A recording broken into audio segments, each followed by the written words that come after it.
نماز کے بعد جتنا ذکر زیادہ ہے قرآن کریم میں زکوٰۃ کا ہے۔ آئیے حدیث پاک سنیے، بخاری اور مسلم شریف کی حدیث ہے۔ حضرت ابن عمر رضی اللہ تعالیٰ عنہ اس کے راوی ہیں کہ روایت کرتے ہیں کہ اللہ کے رسول صلی اللہ علیہ وسلم نے ارشاد فرمایا، اسلام کی بنیاد 5 چیزوں پر ہے۔ ایک یہ کہ گواہی دینا کہ اللہ کے سوا کوئی عبادت کے لائق نہیں اور محمد صلی اللہ علیہ وسلم اللہ کے رسول ہیں، ایک یہ ہے۔ دوسرا نماز ادا کرنا، اور تیسرا زکوٰۃ ادا کرنا، چوتھا حج کرنا، اور 5واں رمضان کے روزے رکھنا۔ یہ اسلام کے بنیادی 5 ارکان ہیں۔ اسلام کی چھت کے یہ 5 پلر ہیں جن پہ اسلام کی چھت کھڑی ہے۔ اللہ کے رسول صلی اللہ علیہ وسلم کے فرمان کے مطابق ان 5 ارکان میں سے زکوٰۃ ہے۔ زکوٰۃ کوئی معمولی بات نہیں کہ بھئی ٹھیک ہے دے دی نہ دی تو خیر ہے۔ بخاری مسلم کی دوسری حدیث، حضرت ابو ہریرہ رضی اللہ تعالیٰ عنہ اس کے راوی ہیں کہ حضور نبی کریم صلی اللہ علیہ وسلم کے دنیا سے وصال کے بعد حضرت ابو بکر صدیق رضی اللہ تعالیٰ عنہ نے جب منصب خلافت کو سنبھالا تو حضرت عمر بن خطاب رضی اللہ تعالیٰ عنہ نے عرض کی، امیر المومنین، یہ کچھ لوگ زکوٰۃ کے منکر ہوتے جا رہے ہیں، تو لہٰذا ان کے بارے میں آپ کا کیا خیال ہے؟ جبکہ اللہ کے رسول صلی اللہ علیہ وسلم کا فرمان ہے کہ جس نے کہہ دیا لا الہ الا اللہ محمد الرسول اللہ، اس نے مجھ سے اپنا مال اپنی جان محفوظ کر لی۔ تو سیدنا ابو بکر صدیق رضی اللہ تعالیٰ نے فرمایا، عمر، خدا کی قسم میں ہر اس شخص سے جنگ کروں گا کہ جس نے اللہ کے رسول صلی اللہ علیہ وآلہ وسلم پہ ایمان کے بعد بھی نماز اور زکوٰۃ کے بارے میں سستی کی۔ اگر زکوٰۃ ادا نہ کی تو میں اس سے جنگ کروں گا، اور یہاں تک آپ نے ارشاد فرمایا میں اسے بھی نہیں چھوڑوں گا جو رسول اللہ صلی اللہ علیہ وسلم کو زکوٰۃ میں جو رسی دیتا تھا، اگر اس نے وہ رسی بھی نہ دی تو میں اس سے بھی لڑائی کروں گا۔ اس حد تک حضرت عمر بن خطاب رضی اللہ تعالیٰ عنہ کے کہنے پہ سیدنا ابو بکر صدیق رضی اللہ تعالیٰ عنہ نے ارشاد فرمایا، اور آپ کے جواب میں حضرت عمر بن خطاب نے کہا کہ جب آپ نے یہ لفظ فرمائے تو میں نے کہا کہ اللہ نے اسلام کے لیے اور جنگ کے لیے ابو بکر صدیق کا سینہ کھول دیا۔ اور سیدنا ابو بکر صدیق رضی اللہ تعالیٰ عنہ نے پھر منکرین زکوٰۃ سے جنگ کی ہے، کہ بھی زکوٰۃ ادا کرو۔ جو زکوٰۃ کے انکاری تھے ان سے اعلان جنگ کیا اور جنگ ہوئی۔ اتنی اہمیت ہے زکوٰۃ کی۔ اور اسے اگلی حدیث یہ بھی بخاری مسلم میں ہے، جس کے راوی حضرت ابو ہریرہ رضی اللہ تعالیٰ عنہ ہیں۔ روایت کرتے ہیں کہ ایک اعرابی بارگاہ رسالت میں حاضر ہوتا ہے، عرض کرتا ہے، یا رسول اللہ صلی اللہ علیہ وسلم، مجھے ایسا عمل بتائیے کہ جس پہ میں عمل کروں اور میں جنت میں چلا جاؤں۔ نبی کریم صلی اللہ علیہ وآلہ وسلم نے اسے کہا کہ تو گواہی دے کہ اللہ کے علاوہ کوئی عبادت کے لائق نہیں اور محمد الرسول اللہ صلی اللہ علیہ وسلم محمد اللہ کے رسول ہیں، اور پھر تو نماز پڑھے، زکوٰۃ ادا کرے، روزے رکھے، استطاعت حج کی ہو تو حج ادا کرے۔ تو یہ اسلام کے بنیادی ارکان ہیں، ان پہ عمل کر تو جنت میں چلا جائے گا۔ تو جب آپ صلی اللہ علیہ وسلم نے یہ ارشاد فرمایا تو پھر اس نے کہا کہ اس ذات کی قسم جس کے قبضہ قدرت میں میری جان ہے، کہ کہتا ہوا جا رہا ہے کہ میں اس میں معمولی بھی کمی نہیں کروں گا جو مجھے رسول اللہ صلی اللہ علیہ وآلہ وسلم نے ارشاد فرما دی ہے۔ جب آپ ان کی آواز کو سنا کہ اس نے یہ کہہ رہا ہے تو نبی کریم صلی اللہ علیہ وسلم نے پیچھے صحابہ سے کہا کہ تم میں سے جو اس بات پہ خوش ہے کہ وہ جنتیوں کو دیکھے اور خوشی محسوس کرتا ہے، اور میں تمہیں کہتا ہوں کہ اس جنتی کو دیکھ لو، کہ جو ایک رابی ہے کہ گاؤں سے آیا ہے، میں نے اسے تعلیم دی، اس نے کہا اللہ کی قسم میں اس میں سے کسی چیز کی بھی کمی نہیں کروں گا، نماز بھی پڑھوں گا، زکوٰۃ بھی ادا کروں گا، تو یہ جنتی شخص ہے۔ اگلی حدیث سنیے، بخاری اور مسلم شریف کی یہ بھی حدیث ہے، متفق علیہ۔ حضرت ابو ہریرہ رضی اللہ تعالیٰ عنہ روایت کرتے ہیں کہ نبی کریم صلی اللہ علیہ وآلہ وسلم نے ارشاد فرمایا کہ جو شخص سونے اور چاندی کا مالک ہے، اور وہ سونے چاندی کا مالک ہو کر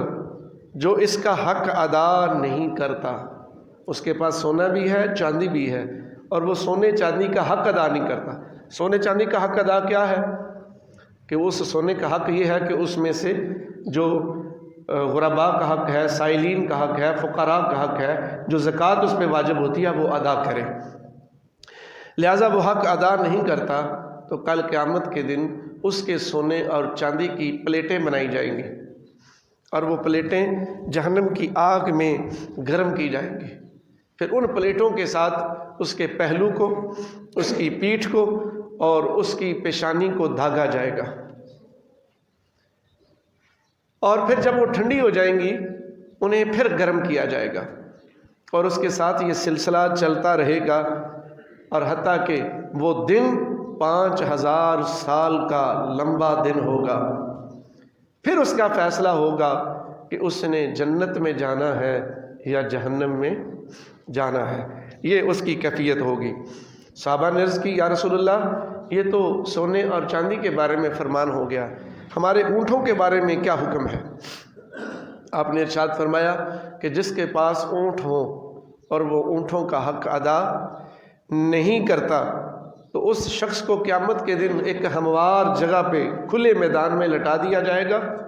ان اونٹوں کو لایا جائے گا، چاہے وہ ان اونٹوں کے چھوٹے بچے ہوں بڑے ہوں، پورے ریوڑ پورا گلا وہ لایا جائے گا، اور اس کو لٹا کے اونٹوں کو اس کے اوپر سے گزارا جائے گا۔ اونٹ اس کو اپنے پاؤں کے نیچے روندیں گے اور اپنے دانتوں کے ساتھ اسے کاٹیں گے اور اسے کہیں گے کہ تو نے کیوں نہیں ہمارا حق ادا کیا جب کہ ہم تیری ملکیت میں تھے، اور آج اونٹ اسے روندیں گے، اور پھر ایک وقت آئے گا کہ 50,000 سال کا دن جب پورا ہوگا پھر اسے جنت و جہنم کا فیصلہ کیا جائے گا۔ پھر صحابہ نے عرض کی، یا رسول اللہ ہمارے گائے اور بکریوں کے بارے میں کیا حکم ہے؟ تو آپ صلی اللہ علیہ وآلہ وسلم نے ارشاد فرمایا، گائے اور بکریوں کا جو مالک ہے اگر اس نے اس گائے اور بکریوں کا حق ادا نہ کیا، اسے بھی گائے اور بکریوں کے سامنے گائے اور بکریاں اس کی لائی جائیں گی، ان کے سامنے میدان میں اسے لٹا دیا جائے گا، اور وہ بکریاں کوئی بھی اس وقت بغیر سینگ کے نہیں ہوں گی، ان کے سینگ کھنڈے بھی نہیں ہوں گے، سیدھے ہوں گے، گائے کے بھی سینگ سیدھے ہوں گے، اور وہ اس لیٹے ہوئے شخص کے اوپر سے اپنے پاؤں کے ساتھ بھی روندیں گی اور انہیں سینگ ماریں گی اپنے، اور جب ایک ریوڑ اس کا ختم ہو جائے گا پھر دوسرا ریوڑ لایا جائے گا، پھر اس کے اوپر سے گزارا جائے گا، اور اس کا اس وقت سنائے کیا حشر ہوگا، اور وہ دن 50,000 سال کا ہوگا۔ پھر اس کا فیصلہ ہوگا کہ وہ جنت میں جاتا ہے یا جہنم میں جاتا ہے۔ صحابہ نے عرض کی، یا رسول اللہ صلی اللہ علیہ وسلم ہمارے گھوڑوں کے بارے میں کیا حکم ہے؟ تو نبی کریم صلی اللہ علیہ وآلہ وسلم نے اس کے جواب میں ارشاد فرمایا، اس کی 3 قسمیں ہیں۔ جو گھوڑے رکھنے والے ہیں ان کی 3 قسمیں ہیں۔ ایک کے لیے تو گھوڑے بوجھ ہیں یعنی گناہ ہے، اور ایک کے لیے گھوڑے جو ہیں وہ ستر پوشی کا کام کریں گے یعنی اس کے گناہوں کو ختم کر دیں گے، اور ایک قسم وہ ہوگی کہ جس کے لیے اجر و ثواب حاصل کریں گے۔ تو آپ نے ارشاد فرمایا کہ جو پہلی قسم ہے بوجھ کی وہ یہ ہے کہ جو گھوڑے فقط اس لیے سے رکھتا ہے، فخر کرتا ہے، بس اسے پالتا ہے اور اپنے آپ کو دوسروں کے اوپر طاقت اور بڑا شو کرتا ہے، اور وہ جہاد کے لیے استعمال نہیں کرتا، غریبوں کے لیے استعمال نہیں کرتا، بلکہ صرف فخر و تکبر کے لیے رکھے ہوئے ہیں، تو وہ گھوڑے اس کے لیے وبال جان بن جائیں گے۔ اور دوسری وہ قسم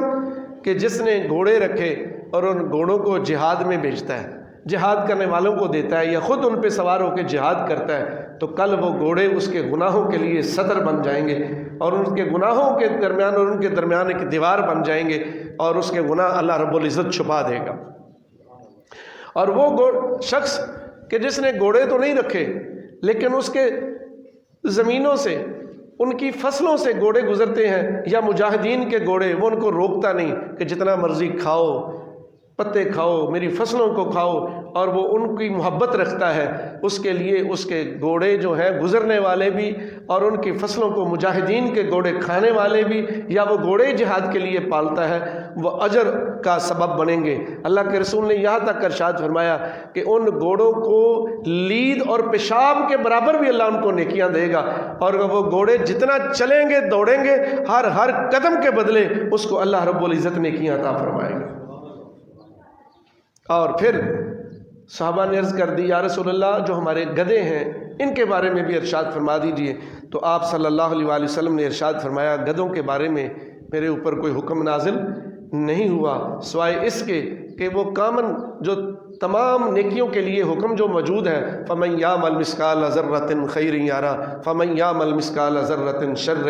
يَرَهُ۔ آپ نے یہ جواب دے کے اس بات کو مکمل کر دیا کہ اللہ رب العزت ذرا برابر بھی کسی کی نیکی کو جو ہوگی وہ ضائع نہیں کرے گا، وہ اپنے سامنے پائے گا، اور ذرا برابر بھی برائی جو ہوگی وہ انسان اپنے سامنے پائے گا۔ تو معلوم کیا ہوا کہ کسی بھی جاندار اور چپاؤں سے بھی تمہاری کی ہوئی نیکی اللہ ضائع نہیں کرے گا۔ یہاں یہ حدیث ختم ہوئی۔ تو اللہ رب العزت جل مجدہ الکریم اور اس کے رسول صلی اللہ علیہ وسلم کے فرمان کے مطابق زکوٰۃ انسان پہ واجب ہے۔ زکوٰۃ نہ دینے والا اللہ کی پکڑ میں آئے گا، اور جس نے زکوٰۃ نہ دی سیدنا ابو بکر صدیق رضی اللہ تعالیٰ عنہ نے اس سے جنگ کی ہے اور اعلان جنگ کیا۔ حضرت ابو لبابہ رضی اللہ تعالیٰ عنہ کی جب توبہ منظور ہوئی، آپ نے اپنے آپ کو پلر کے ساتھ یعنی ستون کے ساتھ باندھ لیا تھا، ریاض الجنہ میں ستون ابو لبابہ بھی ہے، تو وہ اس کے شان نزول میں حضرت ابن عباس رضی اللہ تعالیٰ عنہ یہی روایت فرماتے ہیں کہ جو اللہ کے رسول صلی اللہ علیہ وآلہ وسلم نے سورہ توبہ میں جو اللہ نے ارشاد فرمایا کہ خذ من اموالہم کہ ان سے لیے مال پکڑو اور دعائیں ان کے لیے دو، تو ابو لبابہ جب گئے تو اپنی قوم کے ساتھ کتنا ہی مال لے کر آئے، یا رسول اللہ یہ ہمارے مال کا صدقہ ہے، یہ زکوٰۃ ہے، اسے قبول کیجئے، اور ہم چاہتے ہیں کہ آپ ہمارے لیے دعا کر دیجئے تاکہ آپ کی ہوئی دعا ہمارے لیے باعث سکون اور اطمینان ہو۔ تو یہ بات واضح ہے کہ جو فقراء ہیں، فقراء کل قیامت کے دن جو امیر لوگ ہیں ان کے لیے ندامت و شرمندگی اور تباہی کا سبب بن جائیں گے۔ آج تو ہم فقراء کو اہمیت نہیں دیتے نا، پاس سے گزر جاتے ہیں اور وہ بیچارے بے بس ہوتے ہیں۔ اگر رشتہ داروں میں پہلے اقربا میں ہے، اگر رشتہ داروں میں کوئی محض مجبور ہے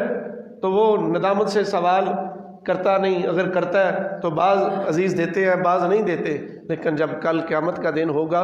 تو اغنیاء کی رسوائی کا سبب یہی فقیر ہوں گے۔ جب اللہ کی بارگاہ میں وہ کھل کے کہیں گے یا اللہ ان کو تو نے اتنا مال دیا تھا لیکن انہوں نے ہمارا حق ادا نہیں کیا، تو تمہارے اندر تو جرت نہیں ہوگی تم ان کی طرف آنکھ اٹھا کے بھی دیکھ لو، ڈانٹ بھی سکو، یہاں تو سارا کچھ کر لیتے ہیں، تو وہاں کسی کی جرت ہوگی کہ تم میرے خلاف کیوں بات کر رہا ہے؟ تو اللہ رب العزت پھر فرمائے گا کہ ان کا حق آج میں لے کر دیتا ہوں کہ اس وقت تو نہیں دیا، تو آج میں تمہیں محروم کیے جانے کی وجہ سے تمہیں سرخرو فرماتا ہوں اور تمہیں جنت عطا فرماتا ہوں، اور ان کا حق جو تم کو نہیں ادا کیا ان کو کھینچ کے جہنم کی وادیوں میں گرا دیتا ہوں۔ تو پھر اللہ اپنے فقراء و مساکین کو خوش کرے گا کہ کیوں نہیں تمہارا حق ادا نہ کیا۔ اس لیے امام غزالی نے کہا کہ بات ہی ذہن میں رکھو کہ یہ فقراء مساکین جو تمہارے ارد گرد عزیز رشتہ دار پڑوس میں ہیں، یہ کل قیامت کے دن تمہاری رسوائی کا سبب نہ بن جائیں۔ آج ہوش کرو تاکہ کل ان کی دعائیں تمہارے جنت میں لے جائیں، جنت میں لے جائیں۔ تابعین کی ایک جماعت، مکاشفۃ القلوب میں امام غزالی ایک روایت نقل کرتے ہیں کہ تابعین کی ایک جماعت حضرت ابو سفیان رضی اللہ تعالیٰ عنہ کی زیارت کے لیے گئے۔ تابعین کہتے ہیں کہ وہ جنہوں نے حالت ایمان میں صحابہ کی زیارت کی ہے وہ تابعی ہوتا ہے، اور صحابی وہ جنہوں نے حالت ایمان میں رسول اللہ صلی اللہ علیہ وسلم کے چہرہ والضحیٰ کا نظارہ کیا ہے۔ تو تابعین کی جماعت حضرت ابو سفیان رضی اللہ تعالی عنہ کی زیارت کے لیے گئے، تو جب حضرت ابو سفیان کے پاس جا کے بیٹھے تو حضرت ابو سفیان نے کہا کہ میرے پڑوس میں پڑوسی جو ہے اس کا بھائی فوت ہو گیا ہے، تو میں نے اس کی تعزیت کے لیے جانا ہے، اگر آپ بھی میرے ساتھ جائیں تو آپ بھی ثواب مل جائے گا تعزیت کا۔ انہوں نے کہا جی چلیں ہم آپ کے ساتھ چلتے ہیں۔ تو وہ اپنے پڑوس میں اس پڑوسی کی بھائی کی تعزیت کے لیے گئے تو وہ بڑی آہ و بکا کر رہا تھا۔ جب آہ و بکا میں مصروف تھا تو انہوں نے سوال کیا کہ بھی ابھی تک کافی دن ہو گئے آپ کے بھائی کو فوت ہوئے، آپ بڑے دکھ میں ہیں، خیر تو ہے؟ اس نے کہا کہ جب میرا بھائی فوت ہو گیا سارے لوگ تدفین کے بعد آ گئے، میں قبر پہ بیٹھا رہا۔ جب میں قبر پہ بیٹھا رہا تو مجھے اچانک اندر سے چیخوں کی آواز آئی، مجھ سے نہ رہا گیا۔ تو تازہ تازہ قبر تھی، میں نے جلدی سے مٹی ہٹائی تو اندر کیا دیکھتا ہوں کہ بھائی کے گلے کے ارد گرد آگ کا توق ڈالا ہوا ہے اور وہ اسے جلا رہا ہے اور وہ چیخ رہا ہے، اور بحیثیت بھائی مجھ سے نہ رہا گیا۔ میں نے بازو ڈالا اندر کہ میں توق کھینچ دوں تو میرا ہاتھ جل کے سیاہ ہو گیا اور اس نے کپڑا لپیٹا ہوا تھا۔ تابعین کہتے ہیں اس نے وہ کپڑا اتار کے ہمیں دکھایا کہ یہ میرا ہاتھ جل گیا۔ تو انہوں نے پوچھا کہ کیا وجہ ہے، پھر آپ نے اس بات کو سوچا یا کوئی آواز آئی کہ کیوں اس کے ساتھ ایسا ہوا؟ اس نے کہا میرا بھائی زکوٰۃ ادا نہیں کرتا تھا، میرا بھائی زکوٰۃ ادا نہیں کرتا تھا۔ وہ تابعین کی جماعت حضرت ابو سفیان کی زیارت کے بعد اگلے صحابی حضرت ابو ذر رضی اللہ تعالیٰ عنہ کی زیارت کے لیے چلی گئی۔ جب وہاں گئی انہوں نے وہاں ایک سوال کیا، یہ مسئلہ پیش کر دیا کہ جی آپ صحابی رسول ہیں، آپ بتائیے کہ یہ اس طرح کے واقعات مسلمانوں کے ساتھ بڑے رونما ہوتے ہیں، جس طرح کہ یہ ہم نے آپ کے سامنے ذکر کیا، جبکہ یہود و نصارہ جو ہیں یا اور قسم کے جو ایسے لوگ ہیں ان کے ساتھ ان کی قبروں میں ایسے واقع زیادہ رونما نہیں ہوتے، اور یہ مسلمانوں کے ساتھ کیوں ہوتے ہیں؟ تو حضرت ابو ذر رضی اللہ تعالیٰ عنہ نے جواب دیا، اس لیے کہ ان کے جہنمی ہونے میں تو شک ہی کوئی نہیں، ان کے جہنمی ہونے میں تو شک ہی کوئی نہیں۔ اس لیے یہ مسلمانوں کے ساتھ اس لیے ہوتے ہیں کہ مسلمانوں کے لیے عبرت واضح کی جائے، ان کی یہی سزائیں ان کے سبب مغفرت بن جاتی ہیں۔ اور دوسری بات یہ ہوتی ہے کہ پیچھے رہنے والوں کے لیے اللہ رب العزت اس طرح عبرت کی نشانیاں دکھاتا رہتا ہے۔ یہ حضرت ابو ذر رضی اللہ تعالیٰ عنہ نے اس کے جواب میں اسے سمجھایا۔ تو سامعین دیکھ لیجئے کہ زکوٰۃ کتنی اہم ہے۔ ہم زکوٰۃ ادا کرنے میں سستیاں کرتے ہیں۔ اللہ کے رسول صلی اللہ علیہ وسلم کا فرمان ہے کہ جس نے زکوٰۃ نہ دی وہ سمجھو یہود و نصارہ کی طرح ہے۔ جو زکوٰۃ ادا نہیں کرتا وہ مسلمان، وہ یہود و نصارہ کی طرح ہے، اور جو عشر ادا نہیں کرتا وہ مجوسیوں کی طرح ہے۔ جب اللہ اور اس کے رسول کا حکم آ گیا اور زکوٰۃ لازم ہے، اور پھر اللہ نے ہی تجھے مال دیا ہے اور اللہ نے ہی زکوٰۃ تم پر واجب کر دی، اور پھر زیادہ نہیں کی کہ جی آدھا مجھے اللہ کے رستے میں دے دو، چوتھا حصہ دے دو، 2.5% ہے، 100 میں سے 2.5 روپے۔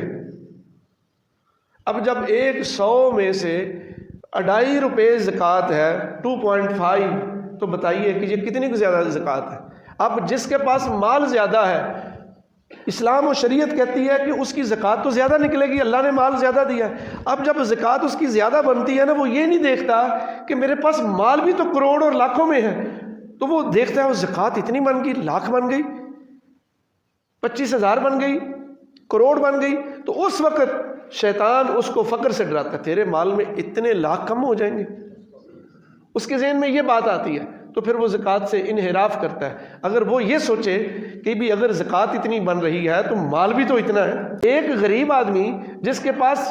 1 لاکھ روپیہ ہے وہ آرام سے 2,500 سمجھ کے زکوٰۃ دے دیتا ہے، تو وہ 2,500 کم ہونے کو گھبراتا نہیں، تو تیرے پاس کروڑوں ہیں اور اگر کروڑ سے 2.5 لاکھ بن گئی ہے تو اس کو کیوں گھبرا رہا ہے؟